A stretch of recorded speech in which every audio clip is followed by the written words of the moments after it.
അപ്പോൾ വിഷു എങ്ങനെയാണ് ഇപ്പോൾ പണ്ടത്തെ പോലെ ആഘോഷങ്ങളുണ്ടോ? ആഘോഷങ്ങളുണ്ട്. ഞങ്ങൾ ഹിന്ദു ആയതുകൊണ്ട് ഞങ്ങൾക്ക് ആഘോഷമുണ്ട്. പണ്ടത്തെ പോലെ തന്നെ ഇപ്പോഴും ആഘോഷിക്കുന്നു. നല്ലപോലെ കണിയെ കാണുക ഭയങ്കരമായിട്ട്. അപ്പോൾ ഈ വിഷുവിന്റെ ഐതിഹ്യം എന്താണെന്നറിയാം? ഇത്രയൊക്കെ ആഘോഷിക്കുന്നുണ്ട്.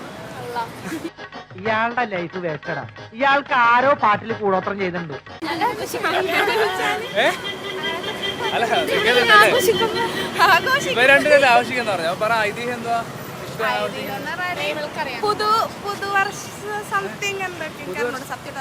ആറ്റിങ്ങൽ രാമകൃഷ്ണന് തെറ്റില്ല മോനെ.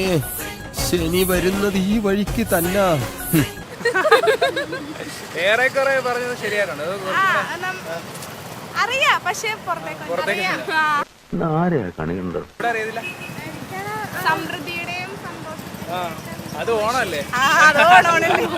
നാറ്റ കേസ് തൽക്കാലം ആരോടും പറയണ്ട. ഇവിടെ അറിയോ? നമ്മുടെ ഈ സാമ്പത്തികം, നമ്മുടെ ഈ കൃഷി മുന്നോട്ട് പോകുന്നതിന്റെ കൊയ്ത്ത് വിളവിറക്കുന്നതിന്റെ ഒരു പരിപാടിയായിട്ടാണ് ആവശ്യം. ഓക്കെ, പേരെങ്ങനെ? സനയ ശ്രീലക്ഷ്മി. ഞങ്ങൾ മാറ്റിൻ ലൈവ് ചെയ്യുന്നു. ഓക്കെ.